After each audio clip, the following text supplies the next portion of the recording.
మరి అలాంటి illegal immigrant సమస్య నుంచి మనల్ని మనం కాపాడుకోవాలంటే వాట్ డూ వీ డూ? సింపుల్గా మోదీ గారు బయటకు వచ్చి వాగ్దానాలు చేస్తే జరిగే పని కాదు కదా ఇది.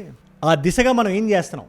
సింపుల్గా చెప్పాలంటే అదే ఆ స్మార్ట్ బార్డర్స్. అమిత్ షా గారు ఏదైతే బీఎస్ఎఫ్ జవాన్లకు చెప్తున్నారో ఈ ప్రోగ్రామ్ కానీ భారతదేశం కానీ ఈ సంవత్సరంలో మొదలు పెడుతున్నాం. ఇది కానీ జరిగితే ఫస్ట్ ఎఫెక్ట్ అయ్యేది మీరే. దానికి ఒక లేడీ అక్కడ ఆవిడ తర్వాత సారీ కూడా చెప్పారు. ఆవిడ లేదు మా దేశానికి భారతీయులు ఎవరైనా వస్తే నార్త్ ఈస్ట్ నుంచి మాత్రం పంపించండి, వాళ్ళ స్కిన్ టైప్ వాళ్ళ లోపల ఉండే ఆలోచన మాకు దగ్గరగా ఉంటుంది కదా అంట. ఇది 2026లో ఒక వ్యక్తి మాట్లాడుతున్నారు. ఇది అమిత్ షా గారు బీఎస్ఎఫ్ జవాన్లతో మాట్లాడుతూ ఒక మాట అన్నారు. నేను ముందు ఏమైనా చెప్పే ముందు ఒకసారి మీరు ఆ వీడియోని ఒకసారి మీరు చూడండి. हम स्मार्ट बॉर्डर प्रोजेक्ट को लॉन्च कर बांग्लादेश और पाकिस्तान की पूरी सीमा को हम अभेद करेंगे और इससे आपके काम में आपको बहुत बड़ी तकनीकी सहायता उपलब्ध हो जाएगी. ఇక్కడ పాయింట్ ఏంటంటే నేను మిమ్మల్ని ఒకటే క్వశ్చన్ అడుగుతాను అనుకుంటా. ప్రపంచవ్యాప్తంగా అత్యధిక ల్యాండ్ బార్డర్స్ షేర్ చేసుకున్న దేశం ఏంటి? మీ మైండ్లో క్వశ్చన్ ఏదో ఒక ఐడియా వచ్చే ఉంటుంది కదా. ఎందుకంటే అమెరికా, ముఖ్యంగా ట్రంప్ గారు 1కి 10 సార్లు చెప్తుంటారు. లేదా ఆయన ఎలక్షన్ క్యాంపెయిన్ మొత్తం మీరు చూస్తున్నట్టయితే ఒక స్ట్రాంగ్ ఫౌండేషన్ మీద నడిచింది. ఇల్లీగల్ ఇమిగ్రెంట్స్ని వెళ్ళగొడతా, అవసరమైతే అక్కడ ముసళ్ళని పెడతా, క్రొకడైల్స్ని పెడతా, ఇది చేస్తా అది చేస్తా. ముఖ్యంగా మెక్సికో వచ్చి మీ ఉద్యోగాన్ని తీసుకోకూడదు, లేదా పలానా ఎల్ సాల్వడార్ నుంచి క్రిమినల్స్ రాకూడదు, అక్కడ నుంచి రాకూడదు, ఇక్కడ నుంచి రాకూడదు అని చెప్పి చాలా హడావుడి చేశారు కదా. సో ఎక్కడో దగ్గర అమెరికా అనే డౌట్ మీకు రావచ్చు. కానీ మనం కొద్దిగా రీసెర్చ్ చేసినా మనకు అర్థమయ్యే పాయింట్ ఏంటో తెలుసా? ఫస్ట్ మనకి చైనా ఉంది విత్ 14 కంట్రీస్. ఇలా పాకిస్తాన్, నేపాల్ అన్నీ ఉంటాయి. తర్వాత రష్యా కూడా 14 కంట్రీస్ ఉన్నాయి. దాని తర్వాత బ్రెజిల్ 10 దేశాలు ఉన్నాయి. దాని తర్వాత ఏ దేశం వస్తుంది అనుకుంటున్నారు? భారతదేశం. ఆ ఇమేజ్ మీరు చూస్తున్నట్లయితే 5 దేశాలే కనబడుతుంటాయి. బట్ కరెక్ట్గా అబ్జర్వ్ చేయండి, పాకిస్తాన్ ఆక్యుపైడ్ కాశ్మీర్ కూడా మనదే. అది మన భారతదేశంలో ముఖ్యమైనప్పుడు ఆఫ్ఘనిస్తాన్తో కూడా మనమే కదా ల్యాండ్ బార్డర్ షేర్ చేసుకుంటుంది. So 6 countries. ఇన్ఫాక్ట్ మన తర్వాతే అమెరికా. అలాంటి మన ఎలక్షన్ మేనిఫెస్టోలో కానీ అది ఏ పార్టీ అయినా, ఎన్డీఏ అయినా, యూపీఏ అయినా పెద్దగా మనం మాట్లాడడం. మనం ఇల్లీగల్గా మన దేశానికి వలస వచ్చి ఇక్కడ మన భూమి మీద బ్రతుకుతూ మన దేశం పట్ల ఎటువంటి ఎలిజెన్స్ లేకుండా ఉంటారు. కుకీస్ కానీ, రోహింగ్యాలు కానీ, మయన్మార్ నుంచి కానీ, బంగ్లాదేశ్ నుంచి కానీ, రకరకాల దేశాల నుంచి. ఇన్ఫ్యాక్ట్ బంగ్లాదేశ్ నుంచి మనం 4000+ కిలోమీటర్స్ని మనం బార్డర్ షేర్ చేస్తున్నాం. మనం అలాంటి వాళ్ళు 2 కోట్లకు పైగా మన దేశానికి వచ్చి ఉంటున్నారు. ఇలాంటి వాళ్ళకి వచ్చి పాపం కదా అనిపించవచ్చు. లీగల్గా వచ్చి ఉండడం వేరు, ఇల్లీగల్గా వచ్చి ఉండడం వేరు. వాళ్ళు మన దేశానికి వచ్చి పెడుతున్నారు, మన ఉద్యోగాలు తీసుకుంటున్నారు. వాళ్ళు నేను ఇంత చేసి వాళ్ళు సంపాదించిన డబ్బులు మన దేశంలో పెడతారంటే లేదు, వాళ్ళ దేశానికి పట్టుకెళ్తారు. ఇది లీగల్గా చేస్తే ఓకే, మన వీసా ఫార్మాలిటీస్ అన్ని ఫాలో, ఇక్కడికి వచ్చి కాగితాల మీద సంతకాలు పెట్టించుకొని వెనక్కి డబ్బులు తీసుకున్నారా, దట్స్ ఫైన్. బట్ దీనికన్నా డేంజరస్ విషయం ఉండదు తెలుసా? ఎటువంటి ఎలిజెన్స్ ఉండదు వాళ్ళకి. రేపు పొద్దున మన దేశం మీదకి ఏదైనా వస్తే, మన దేశానికి ఏదైనా జరిగితే మంది కాదు కదా అనుకుంటాడు. అంతేందుకు మన దేశానికి సంబంధించి ఏదో ఒక సీక్రెట్ ఉంది, పలానా డబ్బులు ఇచ్చే సీక్రెట్ని ఎవరో అడుగుతున్నారు. ఇవ్వడానికి వెనకాడకపోవడం నాకు రీజన్స్ మీరు చెప్పండి ఒకసారి మీరు. మరి అలాంటి ఇల్లీగల్ ఇమిగ్రెంట్ సమస్య నుంచి మనల్ని మనం కాపాడుకోవాలంటే వాట్ డూ వీ డూ? సింపుల్గా మోదీ గారు బయటకు వచ్చి వాగ్దానాలు చేస్తే జరిగే పని కాదు కదా ఇది. ఆ దిశగా మనం ఏం చేస్తున్నాం? సింపుల్గా చెప్పాలంటే అదే ఆ స్మార్ట్ బార్డర్స్. అమిత్ షా గారు ఏదైతే బీఎస్ఎఫ్ జవాన్లకు చెప్తున్నారో ఈ ప్రోగ్రామ్ కానీ భారతదేశం కానీ ఈ సంవత్సరంలో మొదలు పెడుతున్నాం. ఇది కానీ జరిగితే ఫస్ట్ ఎఫెక్ట్ అయ్యేది మీరే. మీ లైఫ్ చాలా ఈజీ అవుతుందని చెప్తున్నారు. ఇన్ఫాక్ట్ ఆయన అలా మాట్లాడడానికి కూడా ఒక ఇంపార్టెంట్ రీజన్ ఉంది. మన ఈ బంగ్లాదేశ్ బార్డర్నే ఒక ఎగ్జాంపుల్ కింద తీసుకుందాం మనం. లెటస్ సే పగటిపూట వచ్చే వాళ్ళు అయితే కాదు కదా వీళ్ళందరూ, రాత్రిపూట వస్తారు. అది కూడా ఒకే దగ్గర నుంచి రారు, మల్టిపుల్ లొకేషన్స్ వస్తారు, 100 మంది ఒకేసారి వస్తారు. అప్పుడు అలాంటప్పుడు బీఎస్ఎఫ్ జవాన్లకి ఇక్కడ పర్టికులర్ ప్లేస్లో ఉన్నారు, లేదా ఇంతమంది ఇన్ని ఏరియాస్ నుంచి ఒకేసారి వస్తున్నారు అనే ఇన్ఫర్మేషన్ ఎలా అందుతుంది మీరే చెప్పండి. అందుకని ఇవాళ వీడియోలో మనం ఏం చేద్దామంటే ఈ స్మార్ట్ బార్డర్స్ కాన్సెప్ట్ ఏంటి, మన భారతదేశం దీన్ని ఎలా అమలు చేస్తుంది. ఇన్ఫాక్ట్ ఒక 7-8 कहा कि भारत अब वो पुराना भारत नहीं रहा जो आतंकी हमलों के बाद बातचीत की मेज पर बैठा करता था. अब हमला हुआ तो जवाब सीधा और सटीक मिलेगा. शाह ने घुसपैठ के खिलाफ विशाल स्मार्ट बॉर्डर योजना की रूपरेखा बताई. లేదు ఐ థింక్ 1.5 years బ్యాక్ 30 రోజుల్లో వెళ్ళిపోండి అనే ఒక స్కీమ్ భారతదేశం తెస్తుందని చెప్పి మనం మాట్లాడాం. మనం అమిత్ షా గారు తెస్తున్నారు, 30 daysలో దుబ్బేయండి అని చెప్పి మేడ్ ఏ వీడియో. ఎవరెవరైతే ఇల్లీగల్గా వచ్చి ఉన్నారో అది ఎంతవరకు సఫలీకృతమైందో మనకు తెలియదు. కానీ ఈ స్మార్ట్ బార్డర్స్ నిజంగా వస్తే కనుక, ఎందుకంటే దీని మీద చైనా ఎంత ఇదిగా ఇన్వెస్ట్ చేస్తుంది తెలుసు. ఇవాళ మనం చేసిన దాంట్లో ఒక 10 times 20 times ఎక్కువ ఇన్వెస్ట్ చేసి పెట్టుకుని ఉంది. అమెరికా బిలియన్స్ ఆఫ్ డాలర్స్ ఈ స్మార్ట్ బార్డర్స్ మీద. అందుకని ఎంటైర్ స్మార్ట్ బార్డర్ కాన్సెప్ట్ గురించి మనం తెలుసుకోవడం మనకు చాలా ఇంపార్టెంట్. మన వాళ్ళు మన దేశాలైనా సేఫ్గా ఫీల్ అవ్వాలి కదా. ఇవాళ తైవాన్లో ఒక రాజకీయ నాయకుడు ఎలక్షన్ వాగ్దానాలు ఇస్తారు కదా, అందులో ఒక సర్కిల్లో భారతదేశాన్ని పెట్టి, అది కూడా ఫ్లాగ్ని రివర్స్లో పెట్టి, తెలిసి చేసాడో తెలియక చేసాడో తెలియదు కానీ పగడి వేసుకుని ఒక భారతీయుడిని పెట్టి, భారతీయుడిని నేను వెళ్ళగొడతా, భారతదేశస్తులు మన దేశంలో ఉండాల్సిన అవసరం మనకి లేదు అని చెప్పి తైవాన్లో మాట్లాడుతున్నారు. Now we shift our focus to Taiwan. You see, where a controversial election billboard is triggering outrage and raising some uncomfortable questions, and rightly so, about racism and fear politics targeting Indians.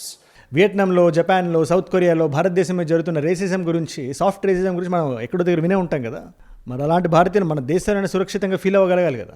ఇవాళ heat waves అంటున్నారు, so many things are happening. ప్రతి విషయాన్ని round up చేసి ఇవాళ వీడియోలో చెప్పేస్తాం. And ఇలాంటి video నా సైడ్ నుంచి మీకు రోజుకోటి వస్తుంది. ఎవ్రీ సింగిల్ డే మనకి లోకల్ ఇష్యూస్ నుంచి మొదలుపెట్టి ఇలాంటి ఇంటర్నేషనల్ జియో పాలిటిక్స్ వరకు ప్రపంచవ్యాప్తంగా ఏది ఎప్పుడు ఎలా జరుగుతున్నా కూడా నా స్టైల్లో ఒక 10 నిమిషాలు 15 నిమిషాలు వీడియో చేసి కండెన్స్డ్గా అందరికీ అర్థమయ్యే భాషలో మీ ముందు పెట్టేస్తా, ఒక నాలెడ్జ్ పిల్లగా. ఇది మీ దాకా రావాలంటే మీరు ఏం చేయాలి? కొత్త వాళ్ళకి మాత్రం చెప్తున్నా, కింద కనబడే సబ్స్క్రైబ్ బటన్ నొక్కి పెట్టేసుకోండి. సబ్స్క్రైబ్ చేశారుగా, డన్. ఇప్పుడు మీరు అందరూ వచ్చి నా దగ్గర క్వశ్చన్ అడగచ్చు, ఇన్ని మాడుతున్నారు కదా, అసలు ఈ స్మార్ట్ బార్డర్ అంటే ఏంటి, అందులో ఏమేమి ఉంటాయి? సో అంటే సింపుల్ ఆన్సర్, మనకి ఏమేమైతే షార్ట్ కమింగ్స్ ఉన్నాయి అవి మరి ఒకసారి కళ్ళు మూసుకొని ఆలోచిస్తే ఇలాంటి విషయాలు జరగవచ్చు. కళ్ళు మూసుకోగానే ఫస్ట్ ఏం వస్తుంది? రాత్రిపూట వస్తారు, చీకట్లో కనబడేది ఎలా? నైట్ సెన్సర్స్ ఉంటాయి, థర్మల్ ఇమేజ్ డిటెక్టింగ్ అంటారు దీన్ని, నైట్ క్యాప్చరింగ్ కోసం ఇది. తర్వాత ఒకేసారి రకరకాల ప్లేసుల నుంచి వస్తున్నారు అనుకుంటారు రాత్రిపూటే. మరి అంత పెద్ద బార్డర్ ఉంది, ఒకే దగ్గర నుంచి రారు కదా, ఒకే సురంగం నుంచి రారు కదా. మరి అలా రకరకాల లొకేషన్స్ నుంచి వస్తున్నప్పుడు మల్టిపుల్ లొకేషన్స్ నుంచి గ్రౌండ్ ద్వారానే పలానా కిలోమీటర్స్ ముందు నుంచే ఒక గ్రౌండ్ సెన్సర్ పట్టుకుంటే ఎలా ఉంటుంది మీరే చెప్పండి. BSF వాళ్ళకి ముందే తెలిస్తే అది ఎలా ఉంటుంది? ఆ టెక్నాలజీ మనం తీసుకురాబోతున్నాం. ఇదేదో ఫస్ట్ మనం భారతదేశం తెస్తుందని చెప్పి నేను చెప్పట్లా, మనకన్నా ముందు చాలా దేశాలు చేసి, అండ్ అలా చేయడం కూడా చాలా important.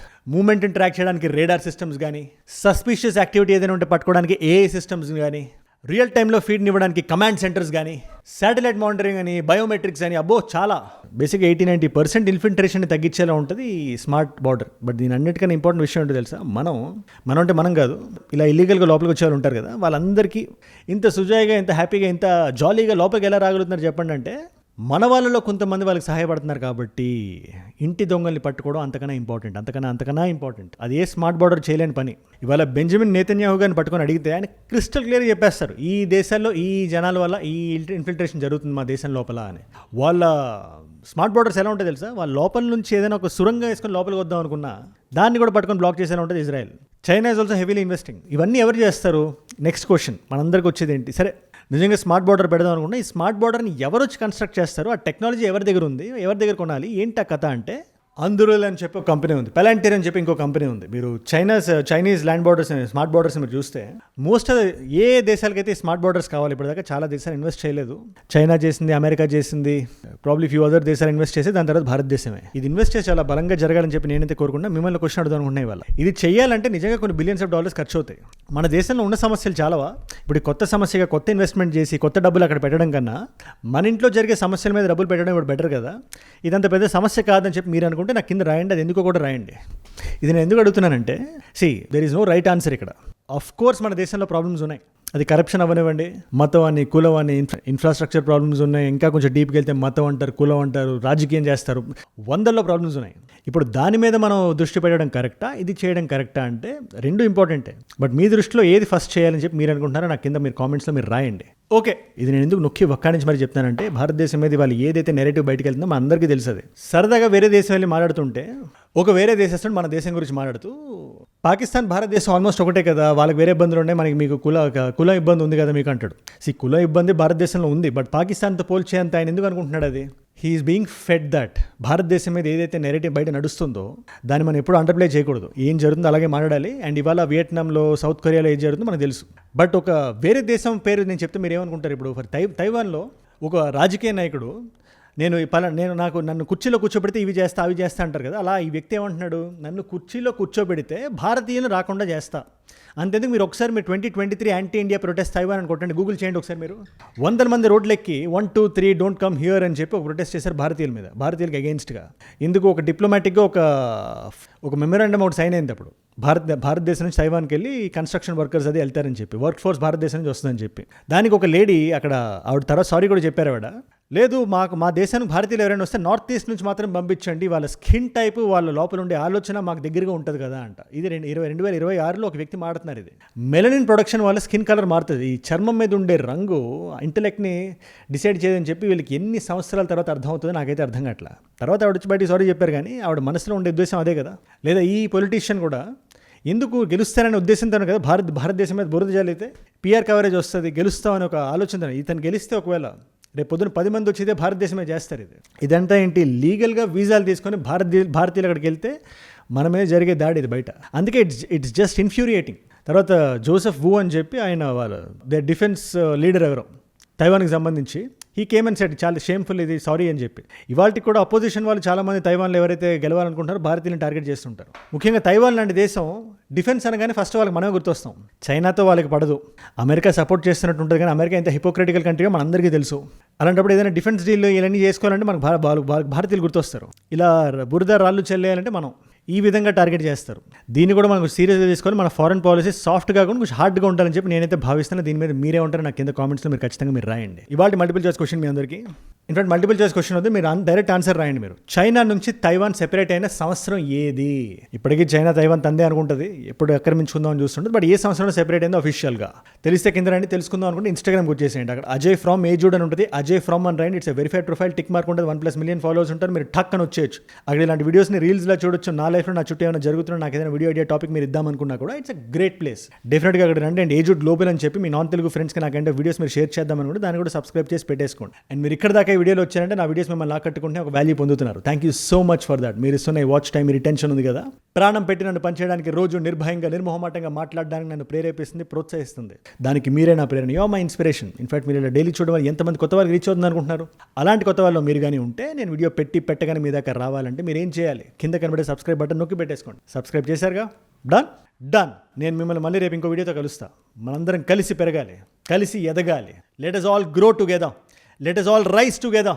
Rise above ignorance, rise above arrogance, rise above hate. ఏజూడ్ అంటే మనం. జై హింద్, జై భారత్, జై ఆంజనేయ. ఓం నమః శివాయ.